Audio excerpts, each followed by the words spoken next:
Friends, నేను మీ Vijay cell point. ఈ phone చూసారా ఎంతలా డ్యామేజ్ అయిందో. వివో Y16 ఫోన్ మోడల్ వచ్చేసి ఇదైతే మనకి రాజశేఖర్ గారు గోటిల్ ఫ్యాక్టరీ నుంచి వచ్చింది. నిజంగా గోటిల్ ఫ్యాక్టరీ నుంచి వచ్చింది. రాజశేఖర్ గారు ఫ్యాక్టరీలో తయారు చేసే గోటీలు ఈ ఫోను బాక్స్ వేసి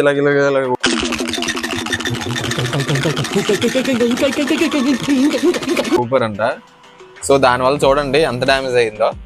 రాజశేఖర్ గారు మన ఇన్స్టా వీడియోస్ అయితే చూసి మనల్ని ఫాలో కొట్టి మనకైతే మెసేజ్ చేశారు. ఫోన్ అయితే మనకు ఆర్డర్లో వచ్చింది. సరదాగా నన్ను ఇది షాప్కి వచ్చిన కస్టమర్ ఇచ్చారు ఫోను. చూడండి ఎంతలా డ్యామేజ్ అయిందో. ఇప్పుడు మనం ఇది రిపేర్ చేద్దాం. చూడండి ఇది పాత డిస్ప్లే ఎంత డ్యామేజ్ అయింది చూసారా ఇందాక ఫోన్ది. ఇదైతే కొత్త డిస్ప్లే, జస్ట్ ఇంకా అంటించలేదు, జస్ట్ రీప్లేస్ చేశాను. టచ్ ఎలా ఉందో, బ్రైట్నెస్ ఎలా ఉందో అంతా ఇప్పుడు వర్క్ చేసి చూద్దాం. మొత్తం నీట్గా క్లీన్ చేస్తాం. ఇప్పుడు కెమెరా అయితే క్లీన్ చేద్దాం. కెమెరా క్లీన్ చేసిన తర్వాత డిస్ప్లే అంటిద్దాం. కెమెరా అయితే క్లీన్ అయిపోయింది. ఇప్పుడు డిస్ప్లే అంటించేద్దాం త్వరగా.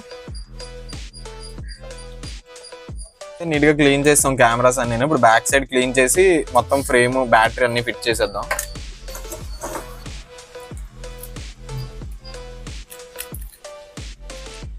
బ్యాక్ సైడ్ అంతా నీట్గా పెట్టేసి బ్యాక్ క్యాప్ అని పెట్టేసి స్క్రూ చేద్దాం.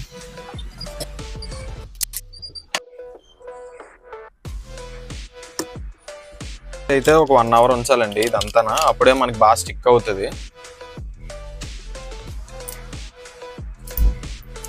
ఫోన్ అయితే రెడీ అయిపోయిందండి. ఇది వివో Y16 ఇందాక చూపెట్టినట్టు. ఇప్పుడు నిజంగా రాజశేఖర్ గారు గోటిల్ ఫ్యాక్టరీలో గోటీలు వచ్చి దీని మీద పడినా, అంటే గోలికాయలు వచ్చి దీని మీద పడినా ఏమవుతుంది, ఇది మనం వేసిన డిస్ప్లే కాబట్టి. బడ్జెట్లో ఇలాంటి ఏ రిపేర్లు అయినా మన దగ్గర బడ్జెట్లో జరుగుతాయి. ఏ రిపేర్స్ అయినా మన షాప్ని విజిట్ చేయండి. మన పేజ్ని ఫాలో అవుతూ ఉండండి. మన యూట్యూబ్ ఛానల్ కూడా సబ్స్క్రైబ్ చేసుకోండి. మీ సపోర్ట్ని అయితే నేను తీసుకోలేకపోతున్నాను, అందుకే ఇంకో హంట్ పెడతాను. ఏం పెడతాను, ఎప్పుడు పెడతాను అనేది అది యూట్యూబ్ ఛానల్లో పోస్ట్ చేస్తాను నేను. మన ఛానల్ అయితే సబ్స్క్రైబ్ చేసుకోండి. మన ఇన్స్టా బయోలో అయితే లింక్ ఉంటుంది. మన పేజ్ని ఇలాగే సపోర్ట్ చేస్తూ ఉండండి. Thank you so much.